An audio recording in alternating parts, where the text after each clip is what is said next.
ಇದರಲ್ಲಿ ಇನ್ನೊಂದು ಮುಖ್ಯವಾದ ವಿಷಯ ಏನು ಅಂದರೆ, ಈ ಕೊಲೆಗಳನ್ನು ಜಾಲಿ ಜೋಸೆಫ್ ಅವರು ಸೈನೈಡ್ನ ಯೂಸ್ ಮಾಡಿದ್ದಾರೆ ಅನ್ನೋದು.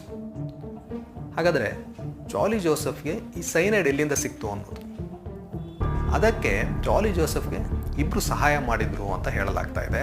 ಅದರಲ್ಲಿ ಒಬ್ಬರ ಹೆಸರು MS ಮ್ಯಾಥ್ಯೂ ಅಂತ, ಇನ್ನೊಬ್ಬರು ಪ್ರಜಿಕುಮಾರ್ ಅಂತ. ಈ ಇಬ್ಬರನ್ನು ಸಹ ಅರೆಸ್ಟ್ ಮಾಡಲಾಗುತ್ತೆ.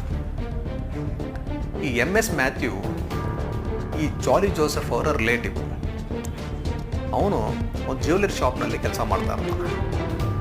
ಜಾಲಿ ಜೋಸೆಫ್ ಏನು ಮಾಡ್ತಾರಂತೆ, ಈ MS ಮ್ಯಾಥ್ಯೂ ಹತ್ರ ಹೋಗಿ ನಮ್ಮ ಮನೇಲಿ ಇಲಿಗಳ ಕಾಟ ಹೆಚ್ಚಾಗಿದೆ, ಅವುಗಳನ್ನ ಕೊಲ್ಲಬೇಕು, ಅದಕ್ಕಾಗಿ ನನಗೆ ಸ್ವಲ್ಪ ಸೈನೈಡ್ ಬೇಕು ಅಂತ ಕೇಳ್ಕೊಳ್ತಾರೆ. ಸರಿ ಅಂತ MS ಮ್ಯಾಥ್ಯೂ ಏನು ಮಾಡ್ತಾರೆ, ನಾನು ಅರೇಂಜ್ ಮಾಡಿಕೊಡ್ತೀನಿ ಅಂತ ಹೇಳಿ ಅವರಿಗೆ ಗೊತ್ತಿರುವಂತಹ ಒಬ್ಬ ವ್ಯಕ್ತಿ, ಅವನ ಹೆಸರು ಪ್ರಜಿಕುಮಾರ್ ಅಂತ, ಅವನು ಒಬ್ಬ ಗೋಲ್ಡ್ ಸ್ಮಿತ್, ಅವನ ಹತ್ರ ಹೋಗಿ ಇವರು ಹೇಳ್ತಾರೆ, ಈ ರೀತಿ ಮನೆಯಲ್ಲಿ ಇಲಿಗಳ ಕಾಟ ಹೆಚ್ಚಾಗಿದೆ,